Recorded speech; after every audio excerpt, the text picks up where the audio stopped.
Hi, I'm Brooke Chomo, Product Marketing Manager and the Ransomware Czar here at SonicWall.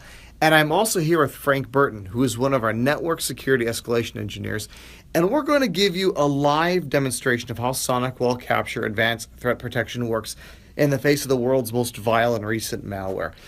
Frank has created this Python script that pulls from the newest forms of malware that a variety of sites have logged. These sites are reserved for researchers and also cyber criminals, I'm sure, visit these sites as well. It's from the deepest and darkest parts of the web. So now this script has been turned off for about the last 4 or 5 days, and he just turned it on to see how SonicWall's technology will hold up to it. So in order for us to really do this and to give you a demonstration, we've had to turn off a number of safety mechanisms, such as botnet filtering, to get the highest possible volumes of malicious code. So kids, do not do this at home. So all of our customers have botnet filtering on by default. It's part of the GAV and IPS software package. So because it performs so well, it stops a majority of malware. So the firewall doesn't have to respond, making it all the more efficient. Anyways, I am sitting here in Santa Clara, California, observing all this traffic here in Frank's SonicWall management console, while Frank is in Tempe, Arizona, turning on that script.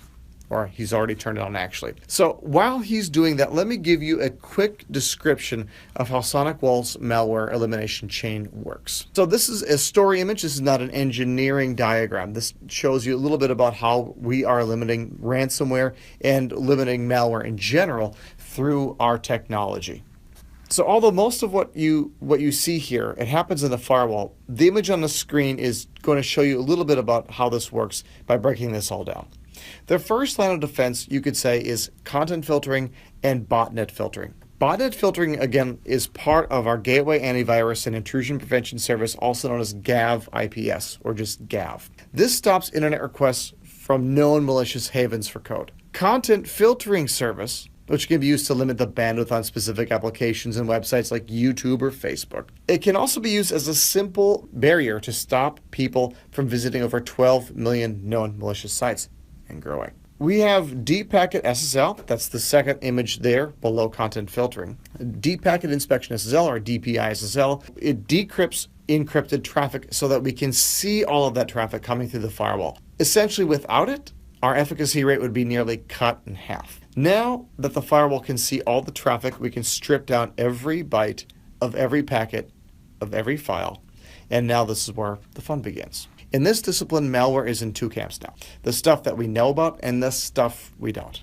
So after the code is all broken down by the firewall, we use Gateway Antivirus and Intrusion Prevention Service, also known as GAV and GAV IPS, to see what we know about each code. We know of millions of forms of malware, and to stop it all, we apply this kind of technology or this discipline. In fact, in May 2016, we blocked nearly 90 million attempts of ransomware. Just ransomware alone, 90 million ransomware attempts with GAV alone. But what about all that unknown malicious code?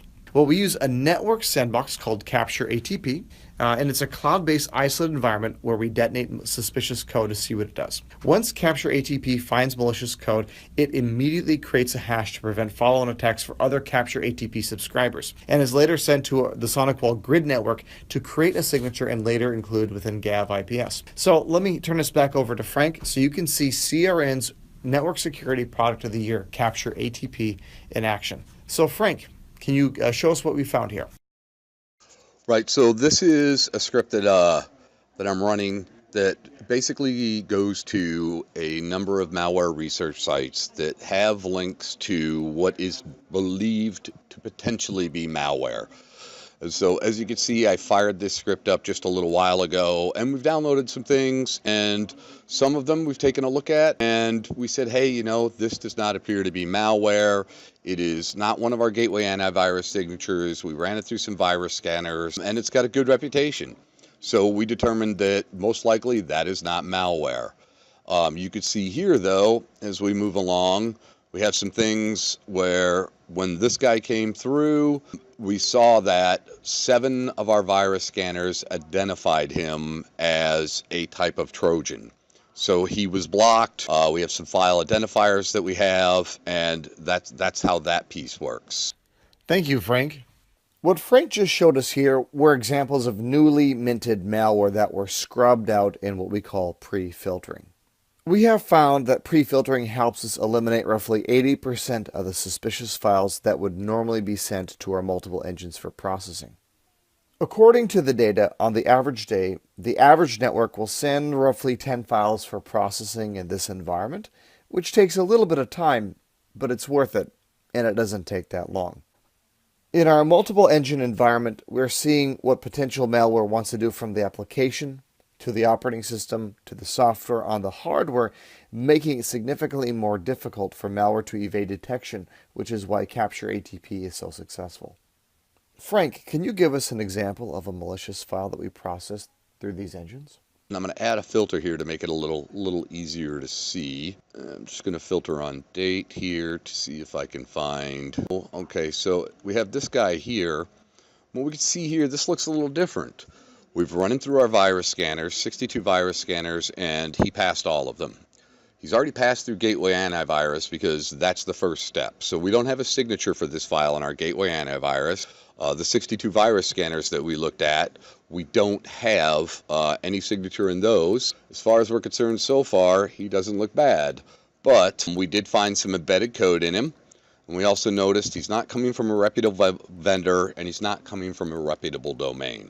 In fact, I've seen, Frank, if I could add this, I've seen malware come through this that has passed those checks and it looks like a perfectly good file, but because of the way Capture works and breaks things down, it discovers it is malicious.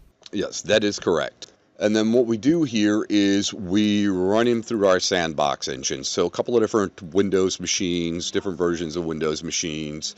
And in that process, we give you some XML files, some screenshots, and some PCAP files. The XML file basically looks like this with the full data analysis of the libraries that this in particular piece of software wanted to change, modify, add, the registry entries that this in particular piece of software wanted to modify, the actual processes / commands that it wanted to use, and then it goes through each of the engines. So the first one was Windows 7, the XP engine, and so it just goes through the various engines and shows you what we're seeing and what this guy is trying to modify.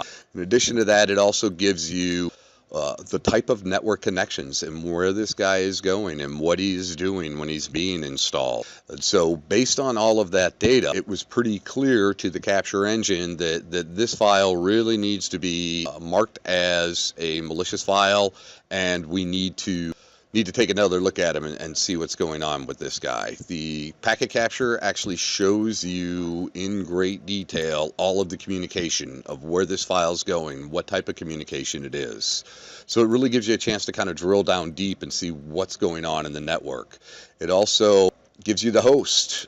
This is the host that downloaded that file, so this endpoint may need to be cleaned. So do we need to go and re-image that machine because it's a problem? Most likely. It also sends you emails essentially saying the same thing. So whoever the SonicWall administrator is would get an email saying, hey, this file was downloaded. This is the host that downloaded it. These are the things that we saw within this file. It's essentially the same report that we're seeing here. So it gives you almost in real time. I get the emails about 3 or 4 minutes after it hits here and determine it's malicious. It shows up in my inbox. So it moves very, very quickly. In addition to that, there's also a report that you can generate within the SonicWall. It's called a swarm report. This is a swarm report from my firewall last week after running this same type of scan. So the first thing you'll notice here is if we go to the GAV section, and we'll go again here. So these are, as of last week, all the things that were actually caught by GAV when I was attempting to run them to the Capture service. So you'll see 12 types of this exact same type of malware, and if you just, it goes on and on and on. So we'll just keep scrolling down here because the vast majority of things that I am trying to show that it does are actually caught by Gateway Antivirus first. So we're still looking at the Gateway Antivirus pieces of this, and so you can see there's tons that were captured by Gateway Antivirus. So this is what was actually captured by the apt feature, or the ATP feature. So it's bad, this was the date, and it gives you details about what the file was. This is the host that the malicious file was located at. This is who downloaded the file from our network. In addition to that, towards the bottom here of this report, there's an index. What this index shows you is these are the pieces that were caught by Gateway Antivirus. These are the things that piece of malware was trying to do. So the processes, the bits and pieces, it's a detailed report of malicious things attempting to enter the network, being blocked by SonicWall, and then you can pull a detailed report to see exactly what's happening in your network. So that's what this report provides for you. All right. Well, Frank, thank you for the test drive here, the demonstration. Is there anything else you'd like to add here? I don't think so, sir. All right. Well, thank you very much. And if you have any questions, you can feel free to follow us on Twitter at SonicWall or reach out to us via the website. We have a bit of contact information there. If you're a customer, you need support, or if you are interested, you can always contact us at sales@sonicwall.com. Thank you very much.